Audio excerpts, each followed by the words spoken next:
Indian media outlets have been massively hyping a second quarter GDP growth rate of 8.2%, far above expectations. Both Paki Sharma and Arnab Goswami are bursting with pride, claiming the Indian economy is extremely resilient, and the Bharat Empire is rising powerfully. Of course, they never forget to compare India with China, Malaysia, Indonesia, and other countries, to prove India is the big winner. To be honest, I really don't understand this Indian practice. Just last week, their own news reports were saying India's growth rate was only around 6 to 7%. After all, it is already the end of the year. All the major authoritative global institutions have released their specific forecasts for every country, and the data for the first 3 quarters are already out, so the margin of error is very small. China's growth rate for the first 3 quarters was 5.2%, and breaking 5% for the full year is no problem at all. India is probably around 6.5%, but the Chinese economy is 5 times larger than India's, so China's absolute growth and value is far, far ahead. I have talked about Indian economic data fraud in my videos too many times already. In a country that counts cow dung as part of GDP, the economic statistics can basically only be treated as entertainment material. They completely defy common sense. Everyone can go back to my old videos and watch the comparison I did between today's Indian economy and China in 2007. In terms of production and consumption of key factors such as steel, cement, and electricity, India's numbers simply cannot support its claimed GDP figures. India's current transportation statistics, especially port throughput, are also completely inconsistent with the status of the so-called 4th largest economy in the world. As for the living standards of ordinary Indians, let alone comparing them with China in 2007, they are unquestionably behind even China in 1997. The filth, poverty, and backwardness of India are shocking. Apart from a few wealthy districts in the core districts of major cities, the whole country is basically unbearable to look at. Severe pollution, foul smells everywhere, no clean drinking water. To be blunt, the lives of many Indians are less dignified than those of pet dogs in China. What I find especially curious is that we now live in the internet era. YouTube, TikTok, X, Facebook, and other social media platforms are full of real-life footage showing living standards in other countries. Do Indians really not know that their own lives are worse than those of animals? Look at the India that Paki shows in her videos. This shopping mall is supposed to be very high-end by Indian standards, right? Indians, please compare it with your own daily lives. Do you normally shop in places like this? Let me tell you, malls like this are extremely common even in China's 5th-tier cities. Practically every county-level city has them. I have several such videos on my Real China channel. Does the word shame simply not exist in the Indian dictionary? Look again at this chart claiming Indian manufacturing grew 9.5%. Indian entrepreneurs, please tell us, are your factories really full of automated production lines like this? How many unmanned factories does India have?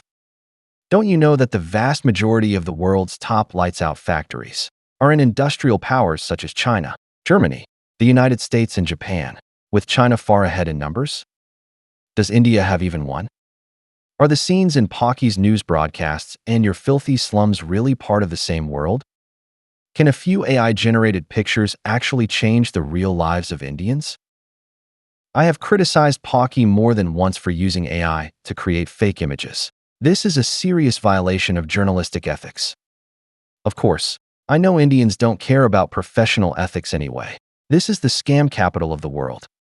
If you haven't told a lie in the past 24 hours, you're definitely not Indian.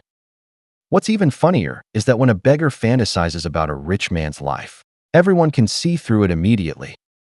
Just look at this AI picture from Paki. She thinks high-tech companies have offices that look like this.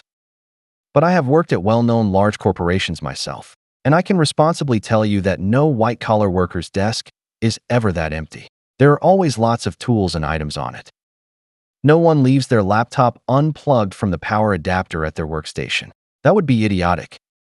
Only scam companies use laptops exclusively because they may need to flee at any moment. Even though scam companies no longer use the desk phones shown, because professional calling software has replaced them long ago. So do you Indians understand? You are so poor and have so little exposure to the outside world that when your AI generates a completely unrealistic fake image, you can't even spot the flaws because you simply have no idea what a real modern office looks like. First Post is considered a well-known media outlet in India, and even its staff are this ignorant. Can you imagine how terrible the working environment is for employees in ordinary Indian companies? As for the Bharat Empire's growth rate crushing Malaysia, Indonesia, and other ASEAN countries, fine, you win. I won't mention the others. Let's just talk about Malaysia, because it has large Chinese and Indian communities. Indian media should go interview the Indians living in Malaysia, walk around cities such as Kuala Lumpur, Johor Bahru, and Penang, or visit the countryside, and compare the living standards of Malaysians. Then ask yourselves whether India can reach that level in 20 years. Speaking of Malaysia, I mentioned in a previous video that my friends there say Indian neighborhoods are synonymous with low quality. As soon as residents notice more Indian neighbors moving in, they try to move away. I know this view sounds extreme, but a lot of Malaysians really think that way. Of course, India has many rich people and some high-quality communities too, but overall, on a global scale, India is a shithole. This is not just my personal opinion. American politicians say it all the time. In a video a few days ago, I mentioned that some Bangladeshi subscribers on my channel admit their country has many problems. Some places are dirty and backward, and they call it a national shame that they want to change. But the Indian commenters on my channel always say, "You are lying. India is not that bad. You are jealous of the mighty Bharat Empire. You envy the Indian way of life." Fine. I'm jealous of the stray dogs in the suburbs. They live with more dignity than I do. I surrender. Here is my prediction. In 20 years, Bangladesh will be much cleaner and more modern, while Indians will still be claiming they will become a developed country in the next 20 years. Their developed country and superpower dream will always remain 20 years away. I couldn't care less about a clown like Arnab. He is beyond saving. But Pocky, my admiration for you is sincere. I genuinely hope you can come to China for treatment. You know Beijing and Tianjin are very developed, but I have already recommended Dr. Yang Yongxin at Lini Fourth People's Hospital in Shandong Province to you before. Please accept his electroconvulsive therapy without delay.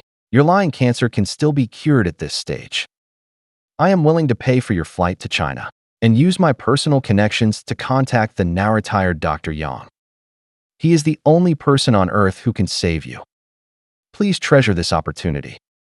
This comes from my true feelings for you. Don't turn it down.